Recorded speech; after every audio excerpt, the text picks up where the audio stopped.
There's a specific kind of loneliness that only exists in a beach town during the off-season.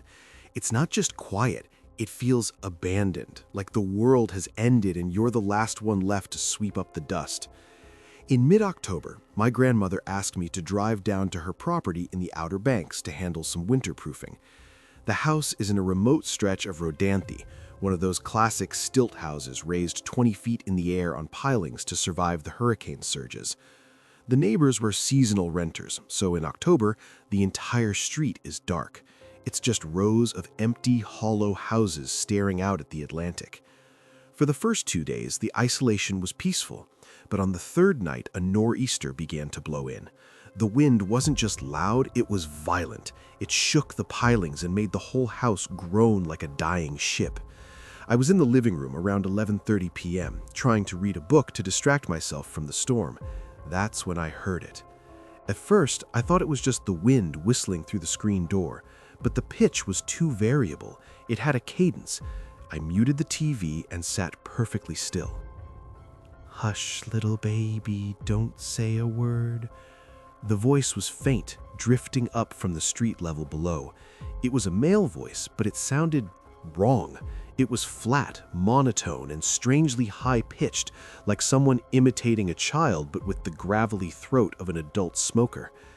I walked to the front door, my heart starting a slow, heavy thud against my ribs. I reasoned with myself, probably just some drunk local kid messing around. I unlocked the deadbolt and cracked the door open, leaving the storm door latched. The wind hit me instantly, carrying the smell of salt and rain. I looked down over the railing to the driveway below. Standing in the center of the driveway, illuminated only by the faint amber glow of a distant street lamp, was a man. He was facing the house. He wasn't wearing a coat. He was in a thin, dirty white t-shirt and loose gray sweatpants that whipped violently in the freezing wind. He stood unnaturally still, his arms pinned to his sides. "Mama's gonna buy you a mockingbird." He sang it slowly, dragging out every syllable. The sound cut through the wind with impossible clarity. "Hey!" I shouted over the railing, trying to sound authoritative. "You're trespassing. Get out of here." The man didn't flinch. He didn't look up at me. He just kept staring at the front door, or rather through it. "If that mockingbird don't sing." A chill that had nothing to do with the wind raced down my spine. "I'm calling the cops," I yelled. That made him stop. The singing cut off abruptly. He slowly tilted his head back to look up at me on the deck. It was too dark to make out his features clearly, but I could see his mouth. It was hanging open in a slack, gaping expression. He stood there for a full 10 seconds, the wind tearing at his clothes, just watching me. Then, without a word, he turned mechanically and walked into the darkness beneath the house, disappearing into the shadows of the pilings. I slammed the door, locked every lock I had, and ran to check the back door. I stood in the kitchen, listening. The wind howled, the ocean roared. And then, 5 minutes later, it started again. "Mama's gonna buy you a diamond ring." This time it was louder, much louder. He wasn't on the street anymore. He was on the back deck. He had climbed. My blood turned to ice. The back door in the kitchen was mostly glass, covered only by a thin, decorative curtain. The voice was coming from directly the other side of that glass. He was inches away from me. I grabbed a heavy cast-iron skillet from the drying rack. It was the only weapon within reach. I backed away from the door, into the hallway, trying to put distance between myself and that sinning.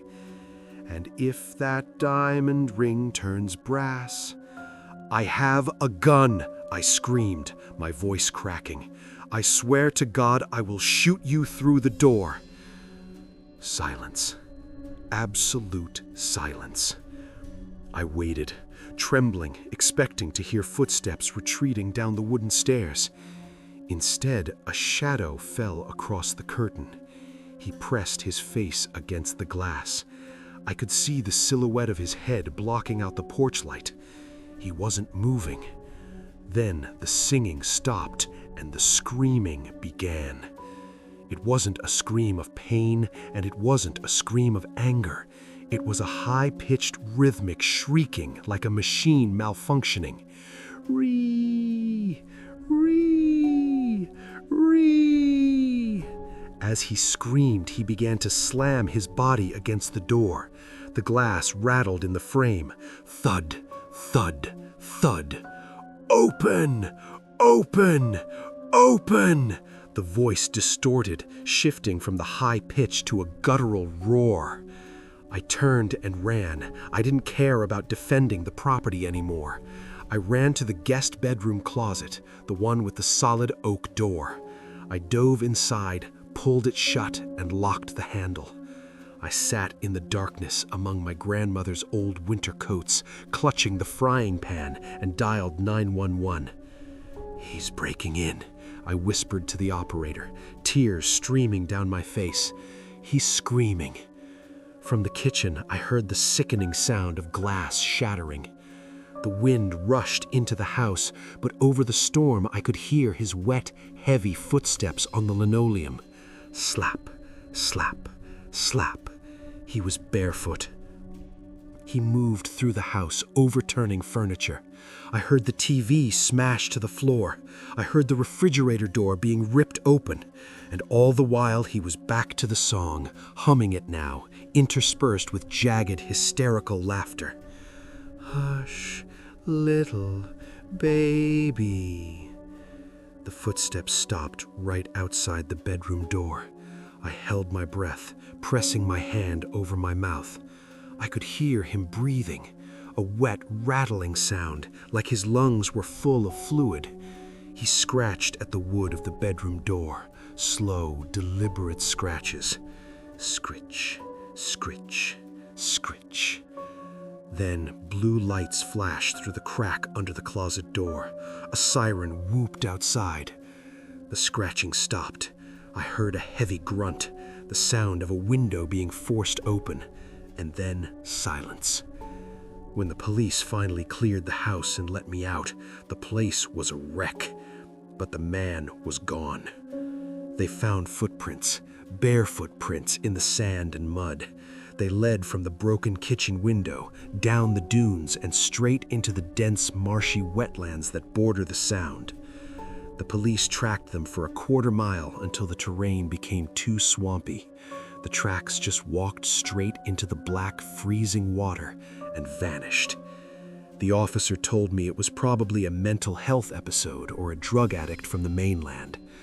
But I saw his eyes through the peephole. There was nothing human left in them. I never went back to finish the repairs. I told my grandma to sell the place as is. Sometimes, when the wind howls at night, I can still hear that tune in my head, flat and endless. We live in Boston, so for us, getting a Christmas tree usually means pointing at one in a Home Depot parking lot. But last year, my wife Sarah insisted on the authentic experience. She wanted to drive 4 hours north, deep into Maine, to a place where you hike into the woods and cut your own. We arrived at Pine Ridge Wilderness around 2 p.m. It wasn't really a farm. It was just thousands of acres of unmaintained forest with a small dirt lot and a rusted box for cash. There was no cell service. The sky was a heavy slate gray, promising heavy snow before sunset. My daughter, Hannah, was 14 and complaining about the cold, the drive, and the lack of Wi-Fi. "Come on," I said, handing her a pair of gloves. "Let's find a tree and get out of here." We were the only ones there, or so I thought. As we walked toward the trailhead, I noticed an old sedan parked deep in the tree line, almost hidden by brush. It was rusted out, covered in mud, with no license plates. It gave me a bad feeling, a primal prickle on the back of my neck, but I ignored it. We hiked about 20 minutes into the woods. The silence was absolute. No birds, no wind, just the crunch of our boots on the frozen crust of snow. We found a clearing with some decent spruce trees. I was on my knees inspecting the trunk of a 6-footer when Hannah grabbed my shoulder. "Dad," she whispered, "who is that?" I stood up and turned. Standing about 50 yards away, half hidden behind a thick pine, was a man. He looked like he had grown out of the forest floor. He wore a filthy, torn Carhartt jacket and oversized rubber boots. His face was gaunt, cheeks sunken in, and his beard was matted with what looked like dried food or dirt. But it was his expression that unnerved me. He wasn't looking at me or Sarah. He was staring directly at Hannah with a wide, unblinking smile. "Hello?" I called out, gripping the bow saw tighter. "Can we help you?" The man stepped out from behind the tree. He moved with a strange, fluid grace for someone in such heavy boots. "Nice tree," he rasped. His voice sounded like grinding stones. "Fresh." "Yeah, we're just cutting it and leaving," I said, stepping between him and my daughter. "Are you a ranger?" He laughed. It was a dry, wheezing sound. "No ranger, just hunting." "Hunting season ended last week," I lied, hoping to bluff him. "Not for everything," he said. He took a step closer, then another. "Okay, we're leaving," I said sharply. "Sarah, Hannah, let's go, now." We abandoned the tree. I grabbed Hannah's arm and we started walking briskly back down the trail. I glanced back after 10 seconds. The man wasn't following us. He was just standing there, watching us leave, that sick smile still plastered on his face. I thought we were safe. I was wrong. About halfway back to the car, the woods changed. I started seeing movement in my peripheral vision, a flash of orange to the left, a dark shape moving between the trunks to the right. "David," whispered Sarah, her voice trembling, "there's more of them." I looked to my right and saw him, a second man, younger, wearing a bright orange hunting vest. He was matching our pace, moving parallel to us through the trees. He wasn't hiding. He wanted us to see him. "Don't run," I told them, though every instinct in my body screamed to sprint. "Just walk fast. Get to the car." The walk back felt like an eternity. We were being herded. I counted at least 3 men now moving through the woods around us. They didn't speak. They didn't make noise. They just flanked us, cutting off any route except the one leading to the parking lot. We burst out of the tree line and into the clearing. I fumbled for my keys, hitting the unlock button. "Get in! Get in!" I yelled. We threw ourselves into the SUV. I jammed the key into the ignition and turned it. The engine roared to life. I threw it into reverse and slammed on the gas. The car lurched backward a few feet and then shuddered violently. The steering wheel jerked in my hands. "What was that?" Hannah screamed. I looked at the dashboard. The tire pressure sensors were flashing red for all 4 tires. I looked out the window. The ground around the car was littered with homemade spikes, nails driven through plywood boards buried under the light dusting of snow. "They trapped us," I whispered. "Lock the doors." From the tree line, they emerged. 5 of them. The man from the woods, the one in the orange vest, and 3 others who looked just as ragged and wild. They walked slowly, casually, forming a semicircle around our crippled vehicle. They didn't have guns. They had knives, hatchets, and rusty pry bars. Sarah was frantically trying to call 911, holding her phone up to the windshield. "No signal! Still no signal!" The men reached the car. They didn't try to break the glass immediately. They just stood there, surrounding us. The first man, the one with the matted beard, leaned down and pressed his forehead against my driver's side window. He breathed on the glass, fogging it up, and used his finger to trace a shape in the condensation.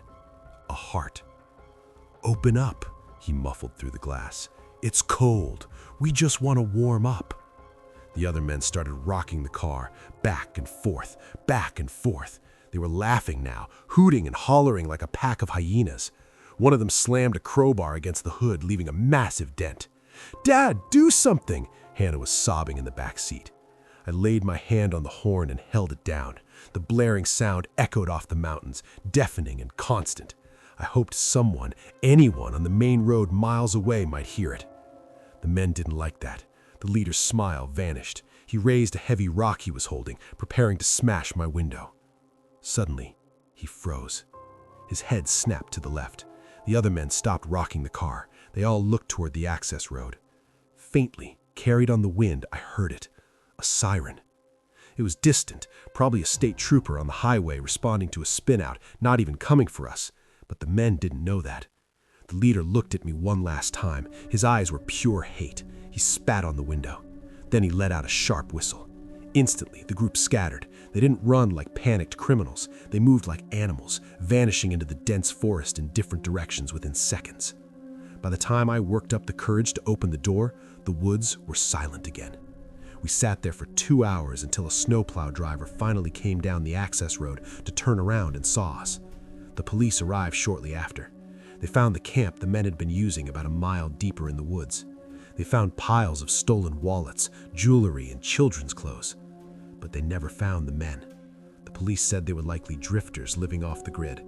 But drifters don't coordinate like a military unit. Drifters don't build spike traps. Those men were hunting. And that day, we were the prey that got away. You know that feeling of sensory overload? That's what Black Friday is to an 8-year-old kid. I remember the heat, the smell of Auntie Anne's pretzels mixed with expensive perfume, and the roaring wall of sound from thousands of people shouting to be heard. My mom, Jess, was stressed out of her mind. We were at the huge, majestic mall near the city center. She was hunting for deals, and I was just trying not to get crushed. We stopped at a bench near the food court so she could organize her coupons. "Tyler, sit right here. Do not move. I'm just going to throw this trash away," she said, pointing to a bin maybe 15 feet away. I watched her walk over, but then a massive surge of people came out of the department store. A doorburster sale had just opened. A wall of bodies flooded the space between us. I stood up on the bench to see her, but I lost sight of her red coat. Panic is a funny thing. It makes you make bad decisions. I jumped off the bench and pushed into the crowd, trying to follow where I thought she went. Within 10 seconds, I was completely turned around. The mall was a labyrinth of lights and noise. "Mom?" I called out, but my voice was swallowed instantly. "Hey, buddy." I felt a hand on my shoulder. I spun around. Standing there was a guy. He looked normal. He was tall, wearing a nice leather jacket and a baseball cap. He had a kind, open face, the kind of face you'd trust to hold your place in line. "You look lost," he said, kneeling down to my eye level. "Did you lose your mom?" "Yeah," I sniffled, trying not to cry. "She was just over there." "I saw her," he said confidently. He pointed toward a hallway near the restrooms that led to the service elevators. "She looked really worried. She went down that hall to find security. Come on, I'll take you to her." I hesitated. We all learned stranger danger. But this guy was so calm. He didn't look like a monster. He looked like a dad. "Come on, Tyler," he said. I froze. "How do you know my name?" He didn't blink. "Your mom was calling it. She was yelling, 'Tyler. Come on, let's go.'" He grabbed my hand. It wasn't a gentle hold. His grip was iron tight, his fingers digging into my wrist. He stood up and started walking fast, pulling me along. We left the crowded atrium and entered the service corridor. The noise of the mall instantly dulled to a muffled hum. The air here smelled like bleach and concrete. "Where is she?" I asked, trying to pull back. "Just up here," he said. His voice dropped an octave. The kindness was gone. He'd be quiet. He was dragging me toward a heavy steel door marked "No Public Access." I realized with terrifying clarity that my mom wasn't there. I dug the heels of my sneakers into the linoleum. "No, I want my mom." He yanked me hard, nearly lifting me off my feet. "Shut up," he hissed. He reached into his pocket with his free hand to grab something. Keys, maybe? As he fumbled, his grip loosened for a fraction of a second. I didn't think, I reacted. I sank my teeth into the fleshy part of his hand, biting down until I tasted blood. He yelled, "You little brat," and let go. I bolted. I ran back down the hallway, bursting back into the light and noise of the food court. I screamed at the top of my lungs. I found a security guard almost immediately. When my mom found me, she was hysterical. I told her I got lost. I didn't tell her about the man. I was too ashamed, too scared she'd be mad I walked away. But as we drove out of the parking garage an hour later, I looked out the back window. a black pickup truck pulled out directly behind us. It had tinted windows, but the driver's side was rolled down. It was him, the man in the leather jacket. He wasn't looking at the road. He was staring right at me in the back seat. And he wasn't alone. There was another man in the passenger seat, staring too. They followed us for 3 miles. Then, at a red light, the truck suddenly U-turned and sped off. I thought it was over. Weeks passed. The fear faded, replaced by the excitement of Christmas. I stopped looking out the windows. I convinced myself the truck following us was a coincidence. Then came New Year's Eve.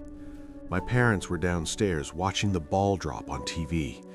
I was in my room on the 2nd floor, sound asleep. Around 2 a.m., a sound woke me. Tap, tap, tap. It was a gentle, rhythmic sound coming from my window. My room faces the backyard. There are no trees near the house. My window is 20 feet off the ground. I sat up, groggy. I thought maybe it was hail. Tap, tap, tap. It was distinct, purposeful. I got out of bed and walked to the window. The curtains were drawn. I reached out a shaking hand and pulled the fabric back just an inch. There was a piece of notebook paper taped to the outside of the glass. My heart stopped. It was a piece of notebook paper facing inward so I could read it. It was illuminated by the moonlight. I screamed. I screamed so loud my throat tore. My dad burst into the room a few seconds later. He saw me pointing at the window, paralyzed. He rushed over, unlocked the sash, and opened it. He pulled the paper off the glass. I saw his hands shaking as he read it. He crumpled it up immediately and shoved it into his pocket, but I had already seen the handwriting. It was jagged, rushed, scribbled in thick black marker. The police came. They found ladder marks in the soft soil of the flower bed directly beneath my window.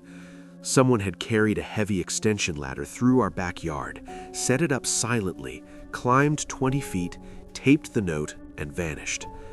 But the most disturbing part wasn't the ladder. It was what the detectives found near the ladder marks. They found a patch of flattened grass and a dozen cigarette butts. The detective told my parents that based on the frost on the butts, the person hadn't just climbed up and left. He had been sitting there, in our backyard, watching my dark window for at least 2 hours before he climbed up. My dad never wanted to tell me what the note said, but when I turned 18, I made him tell me. It said, "You can run fast, Tyler, but I can drive faster. Happy New Year." They never caught him. To this day, I live in a 4th-floor apartment, and I never, ever sleep with the curtains open. Growing up in Minnesota, you learn 2 things early: how to handle the cold and how to skate. There's a specific kind of magic to skating on a wild lake at night. No rink music, no boards, just the sound of your blades carving the black ice and the moon reflecting off the surface. It was late December, just a few days before Christmas. I was back home from college, and I felt that restless itch to get out of my parents' house. I called my best friend, Jay, and we decided to head out to Lake Nokomis. It's a huge lake, and while parts of it are near the road, the center is pure, open darkness. We parked Jay's truck near the boat launch around 11 p.m. It was bitter cold, maybe 5 degrees below zero, which meant the ice was thick as concrete and smooth as glass. We laced up on the tailgate, drinking hot coffee, joking around. The lake was empty. It was just a massive, flat void of white snow and black patches of wind-swept ice. We skated out toward the middle. The silence out there is heavy. The only sounds were our breath puffing in the air and the rhythmic shh, shh, shh of our skates. We had been out there for maybe 20 minutes, just doing laps and racing each other, when Jay stopped. He skidded to a halt, sending a spray of ice into the air. "Mark, hold up," he said, his voice low. I circled back to him. "What, too cold?" "No." He pointed toward the far shoreline, where the woods met the ice. "Who is that?" I squinted into the darkness. At first, I didn't see anything. Then, movement caught my eye. About 200 yards away, a silhouette was gliding across the ice. It was a person, tall and dressed entirely in dark clothing. They weren't skating with the rhythmic swaying motion of someone exercising. They were moving stiffly. Their arms were pinned to their sides, yet they were moving with incredible speed. "Probably just a local," I said, though I felt a prickle of unease. "Let's head back to the truck." We turned around and started skating back toward the boat launch, at a leisurely pace. After a minute, I heard it. Scrape, scrape, scrape. It was the sound of other skates, but it wasn't the rhythm of someone skating away or past us. The rhythm was perfectly synced with ours. When I glided, the sound glided. When I took a step, the sound took a step. I glanced over my shoulder. The figure was closer now, maybe 100 yards, and they had changed direction. They were following us. "Jay," whispered, "skate faster." We picked up the pace. I listened intently. The sound behind us changed instantly. The slow, rhythmic scrapes turned into rapid, aggressive cuts. Ch-ch-ch-ch-ch. I looked back again. My stomach dropped. The figure was gaining on us, fast. And the weirdest part, I couldn't hear them breathing. No panting, no exertion, just the violent sound of metal tearing up the ice. "He's chasing us," Jay yelled, abandoning all coolness. "Go, sprint!" We exploded into a full sprint, bodies bent low, legs pumping as hard as we could. The boat launch lights were still a quarter-mile away. It felt like miles. The sound behind us became a roar. This guy was fast, unnaturally fast.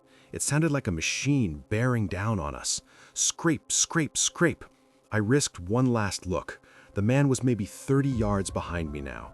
The moonlight hit him for a split second. He was wearing a heavy woolen trench coat that flapped behind him like bat wings.